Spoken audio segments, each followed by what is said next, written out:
10 heures ce lundi matin et ils sont déjà près de 150 tracteurs à se réunir pour manifester leur mécontentement à la gare de péage de Cluses. C'est ici que syndicats et agriculteurs des 4 coins des Deux-Savoie se sont donné rendez-vous pour une nouvelle action coup de poing. En cause, les dernières annonces du Premier ministre Gabriel Attal à propos du secteur agricole en détresse. Celles-ci sont jugées insuffisantes par les professionnels du secteur. Il y a encore du travail à faire, il y a des choses à préciser, à clarifier.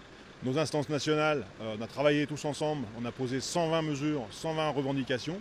On attend des réponses sur chacun des points et on attend que le travail se continue avec nos instances nationales sur les différents points, sur desserrer la pression aussi sur tout ce qui est produits de traitement de nos cultures, parce que, nos producteurs de production végétale, même dans nos départements savoyards, se retrouvent dans des impasses techniques.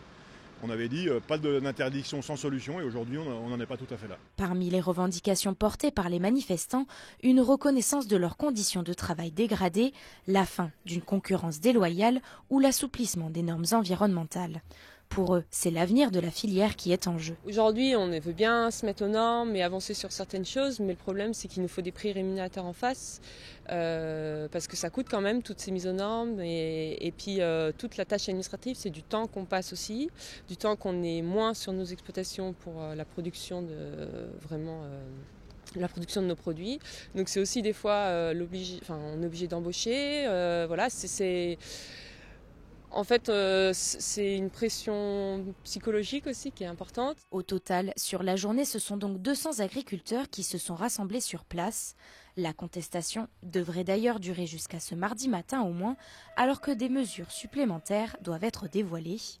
Parmi les annonces très attendues par le monde paysan, des réponses concrètes sur des problèmes spécifiques liés au pays de Savoie comme la brucellose et la prédation.